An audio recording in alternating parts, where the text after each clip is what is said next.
અહીંયા આગળ કોંગ્રેસ જીતે તો ઈવીએમ બરોબર હોય અને ભાજપ જીતે. મહત્વના સમાચાર ગુજરાત વિધાનસભાની પેટા ચૂંટણીના પરિણામને લઈને આવી રહ્યા છે. જે વલણ છે તેમાં 5 બેઠક પર ભાજપના ઉમેદવાર આગળ ચાલી રહ્યા છે. 5 ઉમેદવાર જે છે તેમાં અર્જુન મોઢવાડિયા 30,000 મતથી આગળ ચાલતા જોવા મળી રહ્યા છે. માણાવદરથી અરવિંદ લાડાણી આગળ ચાલી રહ્યા છે અને વધુ એક જાણકારી વિજાપુર, ખંભાત અને વાઘોડિયાથી પણ મળી કે જ્યાં પણ ભાજપના ઉમેદવારો આગળ ચાલી રહ્યા છે. તો પેટા ચૂંટણીમાં 5 અને આ તરફ ગુજરાતમાં બીજી 25 એમ 30 બેઠક ઉપર ભાજપ આગળ ચાલી રહ્યું છે. પ્રશાંતભાઈ, જે રીતની વાત હતા પહેલા ચર્ચા કરી રહ્યા હતા, કદાચ તેને લઈને જવાબ કે કોંગ્રેસ સારું પ્રદર્શન કર્યું છે, પરંતુ ક્યાં સુધી હજી ઈવીએમ એટલે આ વખતે ઇન્ડિયા ગઠબંધન થકી કોંગ્રેસમાં એક મજબૂતાઈ દેખાઈ રહી છે. આંકડામાં પણ આવી રહી છે અને કોંગ્રેસ કદાચ 3 ડિજિટ સુધી બી પહોંચે એવી શક્યતા છે ઓવરઓલ સીટોની દ્રષ્ટિએ. હવે એટલે એ જ કહું છું કે આ આંકડા જે આવ્યા છે ઈવીએમમાંથી જ આવ્યા છે, ઈવીએમ વગર આવ્યા નથી કે બેલેટ પેપરથી એ આંકડા નથી આવ્યા. અને ક્યાંક ને ક્યાંક આ બેલેન્સ જે થયું છે અત્યાર સુધી, જે વન વે એક તરફી જે રુઝાન વલણ બીજા બધા હતા, ઇવન એક્ઝિટ પોલ જે દેખાતા હતા, એની સામે આવતા આંકડા ક્યાંક ને ક્યાંક એવું બતાવે છે કે કોંગ્રેસ મહેનત કરીને એનું પરિણામ સુધારી રહી છે અને એની એ મહેનત ઈવીએમમાં પણ કેદ થઈને બહાર આવી રહી છે. ઈવીએમમાંથી જે બાળક બહાર આવી રહ્યું છે એ પણ મહેનતનું જ આવી રહ્યું છે.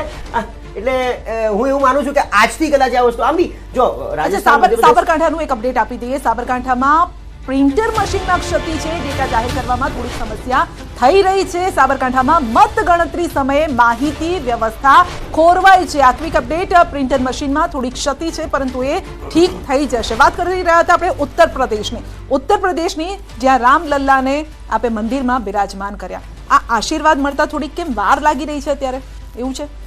જો આ વખતની ચૂંટણીમાં એક સ્પષ્ટ વાત એવી પણ આવી કે પક્ષ અને વિપક્ષ જોઈએ.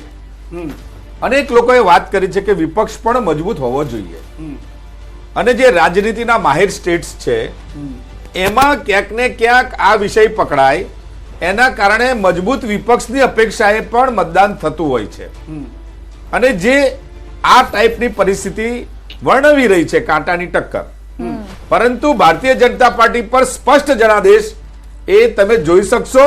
હું તો એમ કહીશ કે નરેન્દ્રભાઈ મોદી પર ભાજપમાં મત આપેલા લોકોનો તો વિશ્વાસ છે, પરંતુ કોંગ્રેસમાં પણ જેણે મત આપ્યો છે એને પણ મોદી સાહેબ પર ભરોસો છે. વિષ્ણુભાઈ, આ એક અલગ ગણિત લઈને આવ્યા છે સાહેબ, પણ એ વસ્તુ એક મહત્વની છે જેમાં તેમનું કહેવું છે કે વિપક્ષને મજબૂત કરવાની વાત હતી કે પછી આ વખતે લોકોએ ઇન્ડિયા ગઠબંધનને એક વિપક્ષમાં મજબૂત તરીકે જોયું કે ના, એકલું કોંગ્રેસ નહીં બધા ભેગા થયા છે તો એના પર આપણે ટ્રાય કરી શકાય.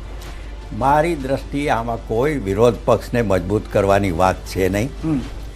લોકોને બરાબર ખબર હતી, પણ લોકોની વચ્ચે આ વખતે સમાજવાદી પાર્ટીએ જે રીતની રમતો કરી છે એ આપણને અત્યાર ખબર નથી. અંદરૂની ઘણી વાત છે.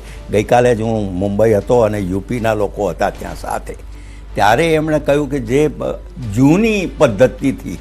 જૂની પદ્ધતિમાં બધું ઘણું આવે, બેન કે છે એવા શબ્દો હું નહીં વાપરું, પણ એ બધું મેળવીને એક કાસ્ટિઝમ ઊભું કર્યું છે અને જાતિવાદ, મુસ્લિમ વત્તા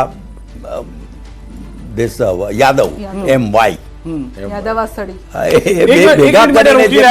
હાલમાં જે છે કે ઇન્ડિયા અને એનડીએ નું જે આગળ પાછળ થવાનું ચાલી રહ્યું છે, શેર બજાર ગોથા ખાઈ રહ્યું છે, તેમાં 2100 પોઈન્ટનો કડાકો શેર બજારમાં થઈ રહ્યો છે. જયારે હું વાત કરી રહ્યો છું ત્યારે 2200 થઈ ગયો છે પોઈન્ટનો કડાકો. તો હાલમાં જે એક્ઝિટ પોલના આંકડા આવ્યા હતા, કેટલાક લોકો અહીંયા એ સમયે પણ ચર્ચામાં હતા અને જે આંકડા જોવા મળ્યા હતા, સોમવારે માર્કેટ એકદમ અલગ થઈ ગયું, પરંતુ હવે જે છે તે માર્કેટ ગોથા ખાઈ રહ્યું છે. અને સૌથી વધારે મહત્વની વાત, વલણમાં રાજપાલસિંહ જાદવ હવે 1.5 લાખ મતથી આગળ ચાલી રહ્યા છે. કચ્છમાં 6 રાઉન્ડ પૂર્ણ થઈ ગયા છે. વિનોદ ચાવડા આગળ ચાલી રહ્યા છે. વિનોદ ચાવડા 31,000 મતની લીડથી વધુ આગળ ચાલી રહ્યા હોવાની જાણકારી મળી રહી છે અને પંચમહાલથી સતત જે લીડ છે તે વધારતા ભાજપના ઉમેદવાર જોવા મળી રહ્યા છે. જામનગરમાં પણ લીડ વધી ગઈ છે. 45,000નો આંકડો જે જાણકારી છે તે પ્રમાણે આવ્યો છે. દીવ દમણ બેઠક ત્રીજા રાઉન્ડના અંતે અપક્ષ ઉમેશભાઈ બાબુભાઈ પટેલ 5,517 મતથી આગળ ચાલી રહ્યા છે. રાજકોટની અંદર રૂપાલાની લીડ 1.25 લાખની થઈ ચૂકી છે. બિલકુલ આ સાથે હજુ સતત એક બેઠક પર કોંગ્રેસ જે આગળ ચાલી રહી છે એ જોવાનું રહેશે કે કઈ બેઠક છે સતત જે આગળ ચાલી રહી છે, શું એ સાબરકાંઠા બેઠક છે, બનાસકાંઠા બેઠક છે, કઈ એ બેઠક છે એ પણ જોવાનું રહેશે. ગુજરાતમાં 3 સીટ પર ભારે રસાકસી હજુ પણ જોવા મળી રહી છે. સવારથી આપણે જોઈ રહ્યા છે જેમાંની બેઠક છે પાટણ, જે આ પાટણ બેઠકની આપણે વાત કરી રહ્યા છે એ બેઠક આ એક એવી બેઠક છે જ્યાં યાદ છે મેં પહેલા જ વાત કરી હતી સવારમાં પણ કે આ બેઠક પર કેટલાક પાટીદારો એકઠા થયા હતા અને તેમણે પાટીદાર અનામત આંદોલન સમયે જે ચહેરા હતા એમાંથી એક હતા અને તેમણે શપથ લેવડાવ્યા હતા કે આ વખતે બીજેપીને જાકારો આપવાનો છે, કોંગ્રેસને જીતાડવાની છે. શું એ પાટીદારોએ કોંગ્રેસ તરફી મત આપ્યા છે કે શું? યુપીના પરિણામથી એટલે કે યુપીના રુઝાન, જે પરિણામ નહીં રુઝાન આપણે લખવું પડશે, યુપીના જે રુઝાન સામે આવી રહ્યા છે તેનાથી ભલભલાના શ્વાસ અદ્ધર થઈ ગયા છે. યુપીમાં એસપી 34 મતથી આગળ, જી હા 34, યુપીમાં કોંગ્રેસ 8 બેઠક પર મત નહીં પરંતુ બેઠક આપણે લખીશું કે જે રાયબરેલીથી રાહુલ ગાંધી 50,000 મતથી આગળ, બંને બેઠક પરથી રાહુલ ગાંધી આગળ ચાલી રહ્યા હતા, રાયબરેલી અને વાયનાડ. વધુ એક મહત્વની જાણકારી એ પણ છે કે અયોધ્યાથી એસપી આગળ ચાલી રહ્યું છે. અહીંયા આગળ ચોંકાવનારી વાત એ છે કે જ્યાં આગળ રામ મંદિરની વાત થઈ, રામલલ્લા બિરાજમાન થયા, યુપીમાં એસપી 34 બેઠક પર, યુપીમાં કોંગ્રેસ 8 બેઠક પર. કોંગ્રેસને જતું કરવું કોંગ્રેસ માટે યુપીમાં સફળતાપૂર્વક રહ્યું હોય તેવું હાલમાં લાગી રહ્યું છે. હજી સુધી એકેના પરિણામ નથી આવ્યા. આ વલણ છે ક્ષત્રિય આંદોલનના એપિસેન્ટર રાજકોટથી પણ મોટા સમાચાર કે જેમાં રૂપાલા જે છે તે સતત આગળ ચાલી રહ્યા છે. લીડ જે છે તો તેમની સતત વધી રહી છે. 2.5 લાખની લીડ, 1,72,000 મતથી વધુ મતથી તેઓ આગળ ચાલતા જોવા મળી રહ્યા છે. અહીંયા પણ લીડ જે છે તે ખૂબ જ મોટી થતી જોવા મળી રહી છે. પંડ્યા સાહેબ, એ જ વાત કે એક તરફ યુપીના કંઈક અલગ આંકડા વિચાર્યા હતા, તેના બદલે રાજકોટની અંદર જે આંકડા વિચાર્યા હતા બધું બદલાઈ રહ્યું છે. ગુજરાતનું સમીકરણ જે વિચાર્યું હતું તે બદલાઈ ગયું, યુપીનું સમીકરણ જે વિચાર્યું હતું તે બદલાઈ ગયું છે. એ રાજકોટમાં આપણે કઈ વલણ બદલાયું નથી, આ જ થવાનું હતું. અચ્છા, એટલા માટે મેં શરૂઆતથી કહ્યું કે જનસંઘના સમયથી આ ઘટ રહ્યો છે. કાર્યકર્તા મજબૂત છે આખા જિલ્લામાં. ચીમનભાઈ શુક્લથી માંડીને હરિસિંહ ગોહિલ અને આ 3 ચીફ મિનિસ્ટરો આ એક સાથે રાજકોટે આપ્યા છે. એટલે રાજકોટનો કાર્યકર્તા બિલકુલ મજબૂત છે અને બીજી કોઈ અસર નથી થતી. અચ્છા. અને ત્યાંનો ક્ષત્રિય મતદાર પણ રૂપાલાને મત આપ્યો હોય એવી સંભાવના છે. બિલકુલ બિલકુલ.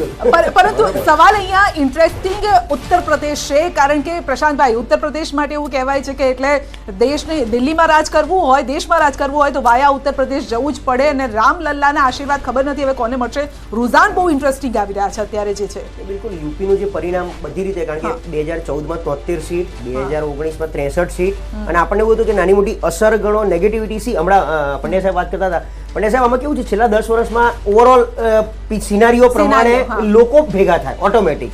ક્યાંક ને ક્યાંક કોઈકની નારાજગી હોય, પછી કમ્યુનલ નારાજગી હોય, ક્યાંક ને ક્યાંક હિન્દુ મુસ્લિમ વાળી નારાજગી હોય, એટલે બધા એક તરફી, કારણ કે 10 વર્ષથી એકનું એક શાસન જોતા હોય એટલે આને કેવી રીતે રોકવાનો પ્રયત્ન કરી શકે. જેમ તમે કહેતા કે હમણાં જે ધ્રુવીકરણ સમાજવાદી પાર્ટીએ કરી છે. એક મિનિટ આપણે રોકીએ. બ્રેકિંગ આવી રહ્યા છે અને હિમાચલ પ્રદેશના મંડીમાં કંગનાનો ડંકો વાગ્યો છે. જી હા, કંગના રનૌત આગળ ચાલી રહ્યા છે. 30,000 મતથી તેઓ આગળ ચાલી રહ્યા છે. અમેઠીથી સ્મૃતિ ઈરાની 18,000 મતથી પાછળ છે.